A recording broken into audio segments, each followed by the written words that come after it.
আসসালামু আলাইকুম। আমি তনু। আমরা পড়ছি খুবই গুরুত্বপূর্ণ একটা টপিকটার নাম ছিল কনফার্মেশন। এই কনফার্মেশনের এটা হচ্ছে 3 নম্বর লেকচার। গত লেকচারগুলো যদি না দেখে আসেন, আমি সবগুলো প্লে লিস্ট আকারে রাখছি, আপনারা সব এক এক করে দেখে আসবেন, তাহলে আপনাদের জন্য বুঝতেও খুব সহজ হয়ে যাবে। আজকে আমরা পড়ব হচ্ছে কনফার্মেশনে যে সুস্থিতির উপর ভিত্তি করে কনফার্মেশন কত প্রকার সেটা জানবো। তাহলে চলেন আমরা শুরু করি ভিডিওটা। সুস্থিতির উপর ভিত্তি করে কনফার্মেশন হচ্ছে 3 প্রকার। একটা হচ্ছে ইক্লিপসড কনফার্মেশন, একটা হচ্ছে স্টাগার্ড কনফার্মেশন, আর একটা হচ্ছে গস কনফার্মেশন। তাহলে সুস্থিতির উপর ভিত্তি করে কনফার্মেশন কত প্রকার গেল? কনফার্মেশন হচ্ছে 3 প্রকার। কি কি? ইক্লিপসড কনফার্মেশন, স্টাগার্ড কনফার্মেশন এবং গস কনফার্মেশন। অলরেডি আমরা ইক্লিপস কনফার্মেশন এবং স্টাগার্ড কনফার্মেশন সম্পর্কে ধারণা নিয়ে এসেছি। এখন আমরা জানবো হচ্ছে গস কনফার্মেশনটা কি। দেখেন, এই যে স্টাগার্ড কনফার্মেশন, এই স্টাগার্ড কনফার্মেশন থেকেই আসছে এই গস কনফার্মেশন। এখান থেকে আরেকটা কনফার্মেশন আসবে, সেটা হচ্ছে অ্যান্টি কনফার্মেশন। আস্তে আস্তে আমি দেখানোর চেষ্টা করছি যে কনফার্মেশনগুলো কি কি। এখন এই গস কনফার্মেশন সম্পর্কে জানবো, কিন্তু এই গস কনফার্মেশন এর সংজ্ঞা যদি আমি বলি তাহলে আপনারা ওইভাবে বুঝবেন না, আমাকে চিত্র সহকারে খুব ভালো করে দেখাইতে হবে, তাহলেই বুঝবেন।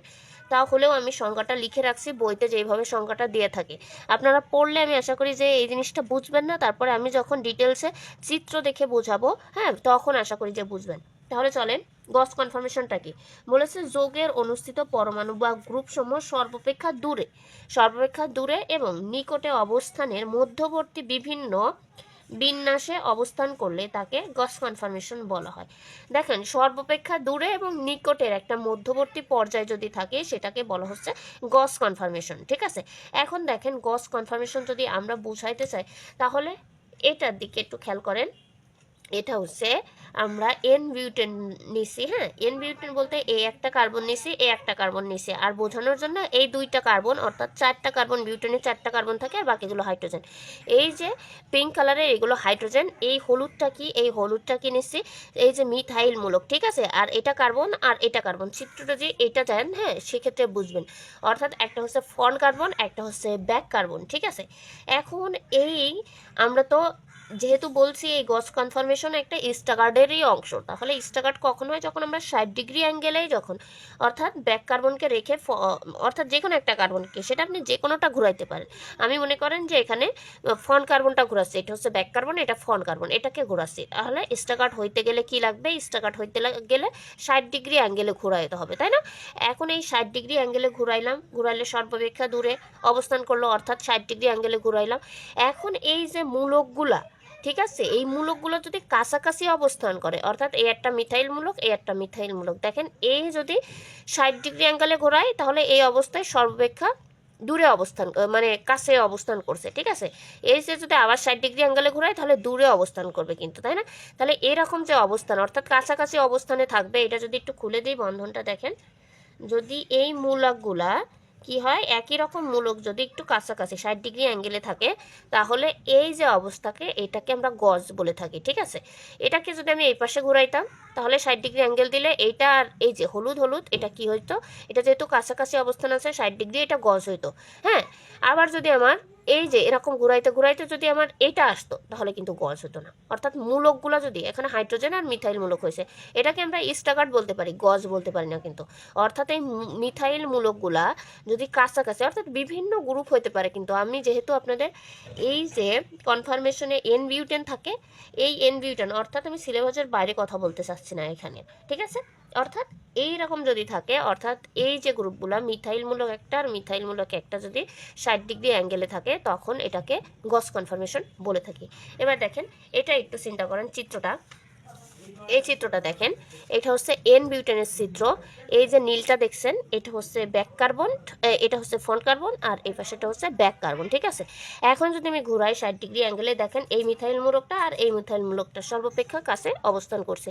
ঠিক আছে, এটাকেই বলা হচ্ছে কি, আমাদের এটাকেই বলা হচ্ছে, এরকম যদি হয় তাহলে এটাকেই আমরা বলতে পারবো যে কি, গস কনফার্মেশন। এখানে যদি আমি হাইড্রোজেন দিতাম বা ক্লোরিন দিতাম তাহলে কিন্তু এই মূলকগুলো কাছাকাছি হয়েছে না, এটা এক রকমের মূলক, এটা ভিন্ন রকমের মূলক, সেক্ষেত্রে আমাদের গস কনফার্মেশন কিন্তু হইতো না। ঠিক আছে, আশা করি এই গস কনফার্মেশনটা বোঝাইতে পারছি। আর এদের ভিতরে দূরত্ব কতটুকু হবে, 60 ডিগ্রি অ্যাঙ্গেল হবে কিন্তু, হ্যাঁ। তাহলেই কি হবে, গস কনফার্মেশন। তাহলে এই গস কনফার্মেশনটা কিসের অংশ, স্টাগার্ডের কিন্তু একটা অংশ, ঠিক আছে। আর যদি একই সবগুলো একই মূলক পরমাণু বা মূলক হয়, যেমন আমরা এটা ইথেন দেখছিলাম সবগুলো হাইড্রোজেন, এটা যদি হয় সেক্ষেত্রে আমরা এটাকে আর গস ধরবো না, এটাকে আমরা স্টাগার্ড দিয়ে চালিয়ে দেবো, ঠিক আছে। অর্থাৎ ভিন্ন ধর্ম যখন মূলক থাকবে তখন আমরা এখানে গস নিয়ে আসবো, এইভাবেও নিয়ে আসা যায়, এটাও বলা যায়, কিন্তু আমরা এটা করব না, ঠিক আছে। এটাকে আমরা স্টাগার্ড বলবো। আর যখন ভিন্ন ধর্মী মূলক চলে আসবে, ঠিক আছে, একই রকমের মূলক বা পরমাণু থাকবে না, বিভিন্ন ভিন্ন ধর্মী মূলক বা পরমাণু থাকবে, সেক্ষেত্রে আমরা এখানে গজ নিয়ে আসবো, ঠিক আছে। এটাও কিন্তু আমরা গজ বলতে পারি, কিন্তু বলবো না, এটাকে আমরা স্টাগার্ড বলবো, ঠিক আছে। অর্থাৎ এটা যদি ইথেন হয়, এদের তিনটা কি হচ্ছে, হাইড্রোজেন আছে, আমরা 60 ডিগ্রি অ্যাঙ্গেলে ঘুরাই আমরা পড়ে আসছিলাম, স্টাগার্ড হয়ে থাকে। আর আমি বলছি স্টাগার্ডটাই একটা গজের একটা অংশ, এই জন্যই বুঝাইলাম, ঠিক আছে। এবার দেখেন আমি 4টা চিত্র দিয়ে আপনাদের ভালো করে বোঝানোর চেষ্টা করব যে কোনটার স্থিতিশক্তি বেশি, ঠিক আছে। দেখেন স্থিতিশক্তি বোঝানোর আগে আমার একটা কনফার্মেশন সম্পর্কে আপনাদের জানানোর প্রয়োজন, সেটা হচ্ছে অ্যান্টি কনফার্মেশন। দেখেন আমরা যখন, আমি বললাম যে এই স্টাগার থেকে গজ আসে এবং অ্যান্টি কনফার্মেশন আসে।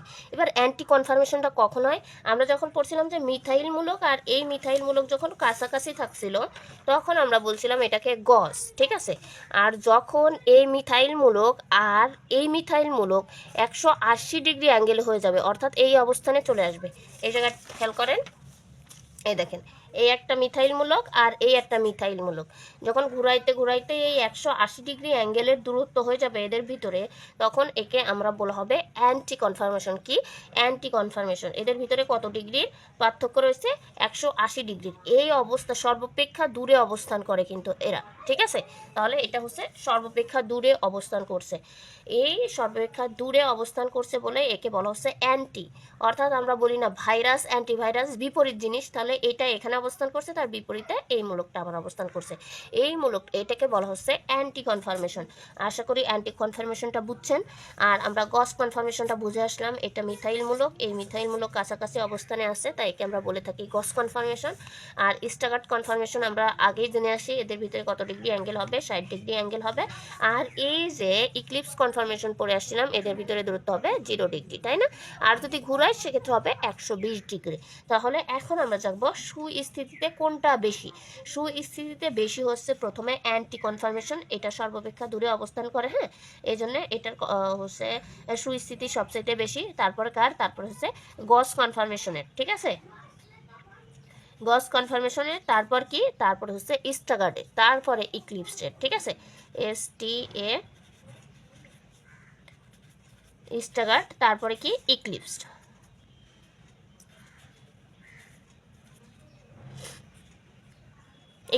তাহলে এই যে আমরা পড়লাম যে সুস্থিতির ভিত্তিতে, এগুলো কিন্তু আমরা যখন আপনাদের কোশ্চেন সলভ করতে যাব N-বিউটেন বা ইথেনের কনফার্মেশন, তখন কিন্তু এই সুস্থিতির বিষয়টা আপনাদের লাগবে এবং শক্তির পার্থক্যটা লাগবে, ঠিক আছে। তাহলে শক্তিতে বেশি সবচাইতে কে হয়, ইক্লিপসের শক্তিতে বেশি হয়, হ্যাঁ। আর সুস্থিতিতে ইক্লিপস হচ্ছে কম হয়। শক্তিতে বেশি কে হয়, অর্থাৎ বিকর্ষণ শক্তি বেশি হয় ইক্লিপসের, কারণ কি এরা সর্বাপেক্ষা কাছাকাছি থাকে। আর কাছাকাছি মৌলগুলোর কি হয়, এদের ভিতরে ইলেকট্রন ঘনত্ব বেশি থাকে, তাই এরা কি করে, ইলেকট্রন বিকর্ষণ করে। আর যারা বিকর্ষণ শক্তি বেশি তাদের হচ্ছে সুস্থিতি কম, ঠিক আছে। এটা আমরা যখন ওই মোচড় টান পড়বো তখন, বা বেয়ার টান পড়বো তখন আরও বেশি ভালো করে জানবো। এখন তাহলে আমরা বুঝলাম যে সুস্থিতির ভিত্তিতে কনফার্মেশন আসছে কত প্রকার, 4 প্রকার, মূলত 3 প্রকার বলতে পারি। অর্থাৎ আমরা পড়ে আসছি মূলত কনফার্মেশন 2 প্রকার, ওই 2 প্রকার থেকে সুস্থিতির ভিত্তি করলে 3 প্রকার। এখন 3 প্রকার ওই স্টাগার্ড থেকেই আসছে, কিন্তু ইক্লিপসের জায়গায় থাকছে স্টাগার্ড থেকে, অর্থাৎ 60 ডিগ্রি অ্যাঙ্গেলে ঘুরাইতে। এখানেও কিন্তু আমরা এই যখন গস পড়ছে এখানেও কিন্তু আমরা কয় ডিগ্রি ঘুরাইছিলাম, 60 ডিগ্রি ঘুরাইছিলাম না, অর্থাৎ স্টাগার্ড থেকেই কিন্তু এগুলো উৎপন্ন হচ্ছে। এখানেও এটাও কিন্তু আমরা 60 ডিগ্রি ঘুরাইতে ঘুরাইতে এক সময় এসে যখন কত হচ্ছে, এটার ভিতরে 180 ডিগ্রি দূরত্ব যখন হচ্ছে তখনই। তাহলে এগুলো কিন্তু স্টাগার্ডের অংশ, ঠিক আছে। তাহলে সুস্থিতির ভিত্তিতে আমরা যে হচ্ছে কনফার্মেশনগুলো ভাগ করতে পারলাম। তাহলে আমরা যদি আবার রিভিশনটা নিই, সেক্ষেত্রে আমরা বলতে পারি সুস্থিতির ভিত্তিতে কনফার্মেশন কত প্রকার, 3 প্রকার। তার ভিতরে আছে মূলত ইক্লিপসড, স্টাগার্ড এবং গজ। এবার গজের ভিতর থেকে আবার আসে কোনটা, গজের ভিতর থেকে বা স্টাগার্ডের ভিতর থেকে আসে আবার অ্যান্টি কনফার্মেশন। আশা করি আপনারা বুঝতে পারছেন বিষয়টা কি। যদি বুঝে থাকেন তাহলে আমাকে কমেন্ট করে জানাবেন, এবং আপনারা ভিডিও দেখে লাইক করবেন। আপনাদের একটা লাইক, একটা কমেন্ট, একটা শেয়ার আমার ভিডিও বানানোর উৎসাহ দিবে। আশা করি আপনারা আমার যদি ইউটিউব চ্যানেল থেকে ভিডিওটা দেখেন তাহলে অবশ্যই ইউটিউব চ্যানেলটা সাবস্ক্রাইব করে রাখবেন। ইউটিউব চ্যানেলের নাম হচ্ছে বিএসসি কেমিস্ট্রি প্লাস। আর আপনারা যারা খুব অনেক বিষয় জানতে চান তাহলে আমার এই পেজের নাম হচ্ছে রসিন রসায়ন, এই পেজের সাথে যুক্ত হয়ে যাইতে পারেন। তাহলে আমার যে টুকটাক বিষয় নিয়ে আমি এখানে আলোচনা করে থাকি এগুলোও জানতে পারবেন। আর এই যে আমার ইউটিউব চ্যানেলটা, এটা শুধুমাত্র আমাদের বিএসসির জন্য। সেক্ষেত্রে আমি এখানে আর ছোটোখাটো বিষয় নিয়ে আলোচনা করি না, এখানে আমাদের বইয়ের টপিকগুলাই আলোচনা করা হয়। তাহলে আপনাদের সুস্বাস্থ্য কামনা করে আজকের ভিডিও এই পর্যন্তই। আসসালামু আলাইকুম।